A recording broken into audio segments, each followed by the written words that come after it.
Hey everybody, Mark Rickert here, Rickert Property Group, Keller Williams Realty.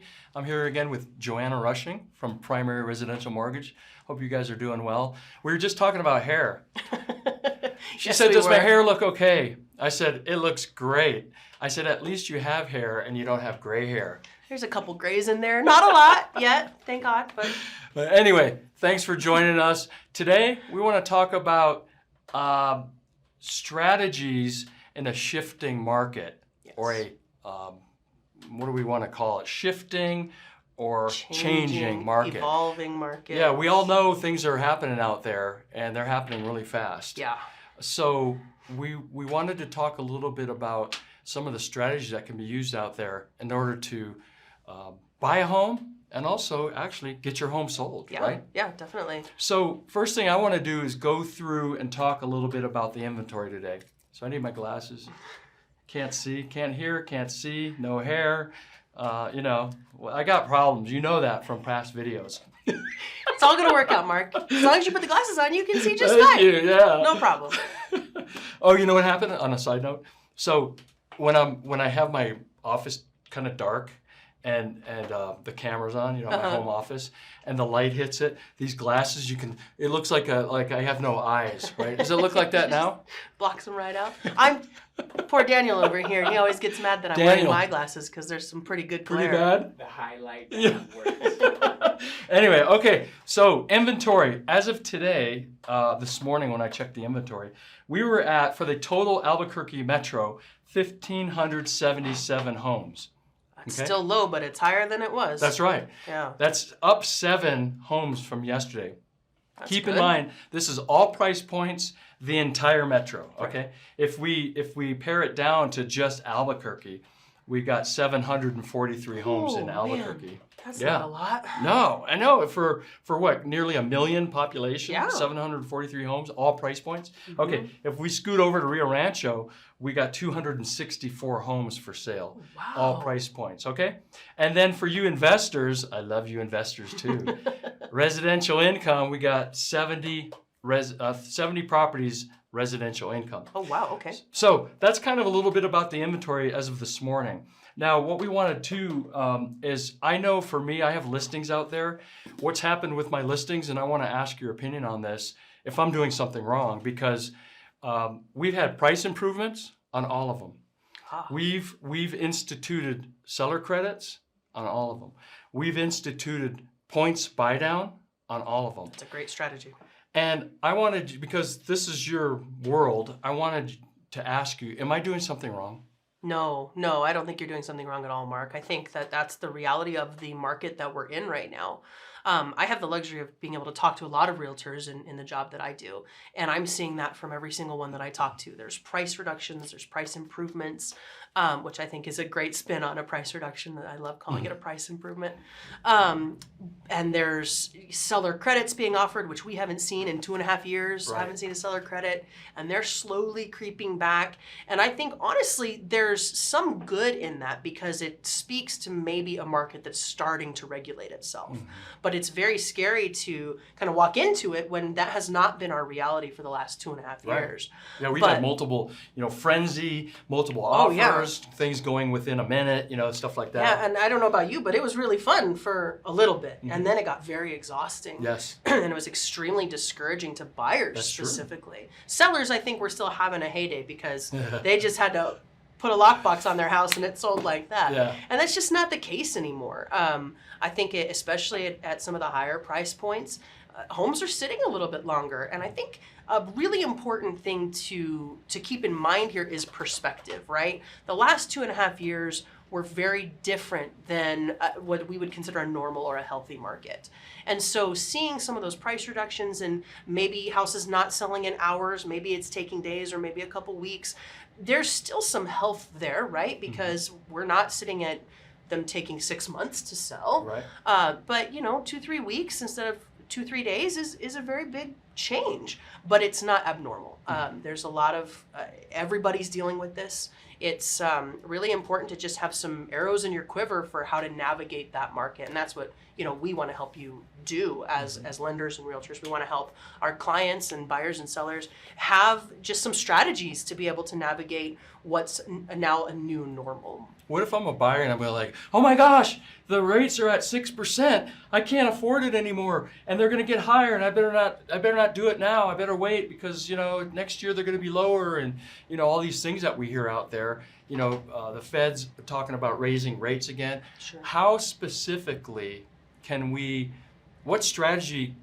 Just one strategy that we could use that would help lower monthly payment and also lower the interest rate. Because we had talked about a scenario that we had, worked on. Sure. And I'd really love for you to talk to those points. Yeah, I think one thing that a lot of people forget about is that you can have the seller actually buy down your interest rate for you as a buyer. So when you have these listings that maybe could use a price improvement, but you don't really want to drop the price of the property, what you can do instead is, as a seller, offer to buy down the interest rate for the buyer. So the way that it works kind of in this scenario that I wanted to bring up is before you get into it, this is really cool. So listen, you're going to be like, wow, I didn't know that. I was wow when I ran the numbers, and I've been doing this for almost 10 years.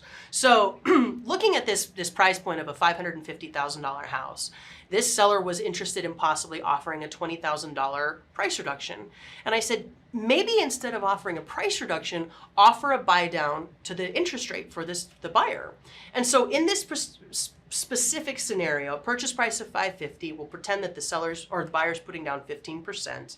And if you use that $20,000 to buy down the interest rate, now all of a sudden you've got a rate that's not in the 6s anymore, but now is in the 4s. Wow. What? I know, big The change. 4s. I haven't seen a 4 in a while. So buy down that rate into the 4s, and now your monthly payment's actually going to go down by about $250, $260 a month in this scenario by buying down the rate rather than using it as a price reduction, which would actually lower your loan amount. So if you have a $550,000 purchase price and you then reduce it by $20,000, so now you've got a $530 purchase price, 15% down, you've got a loan amount of $455, okay?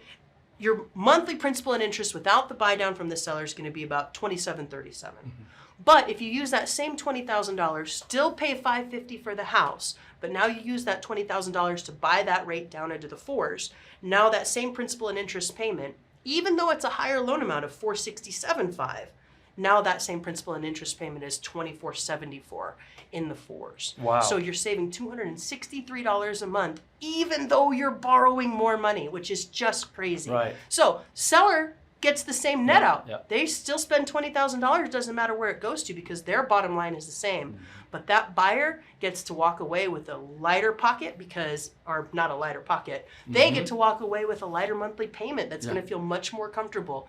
$263 a month? You stick them in a stock market. Can that be the difference? Could that be the difference between getting the loan and not getting the loan? Absolutely. That can be that little thing. That means you get to buy that house as opposed to not being able to afford it. Yeah, we've had deals fall apart because the higher interest rates pushed people out. They didn't qualify anymore. Yeah, and it's a real struggle. And again, same thing. Everybody's seeing that. Yeah. Especially on new construction and That's long right. locks, This and was you new qualified construction, in 2021, and it took 12 months to build the house.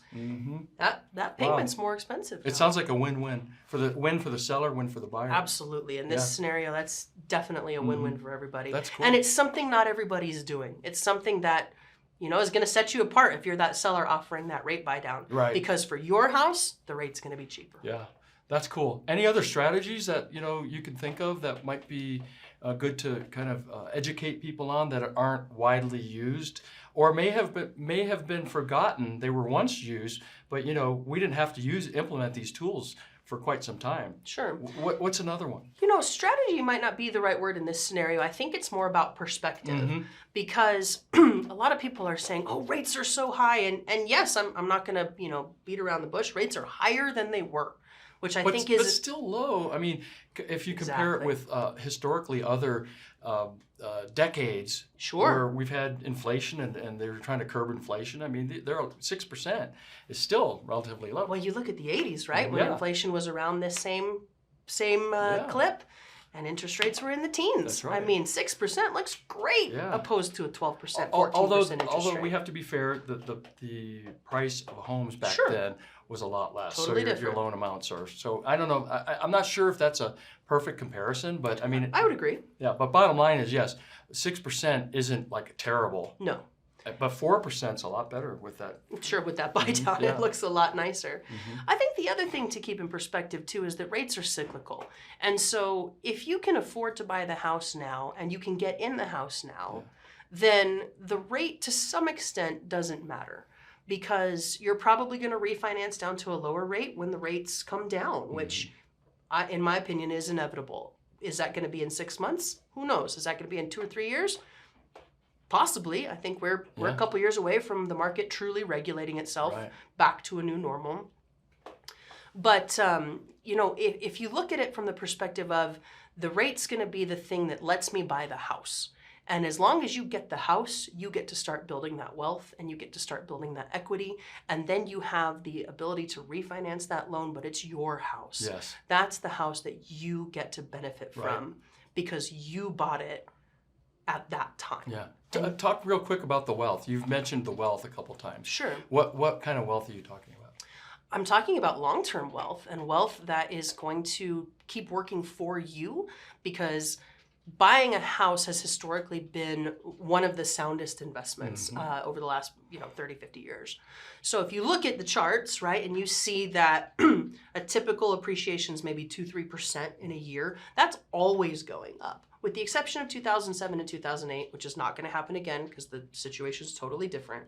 But you see that clip going up. So wherever you jump on this trajectory, you're going to continue to go up, historically speaking.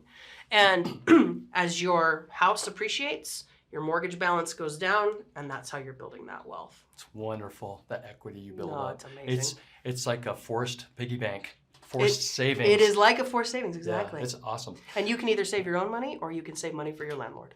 That's right. That's right. Home ownership and investing is the way. Absolutely. Couldn't agree more. Well, very good. Anything else? Any parting comments? You know, I really just would like to say I think it's always a good time to buy a house. If you can afford it, and I'm a big fan of buy what you can afford. Your loan officer is probably going to tell you you can buy more than what you're comfortable buying. Buy what you're comfortable buying because that's a commitment that you're making. But there's never a bad time to do that as long as you can afford it. Ladies and gentlemen, Joanna Rushing. Joanna, how can people get a hold of you?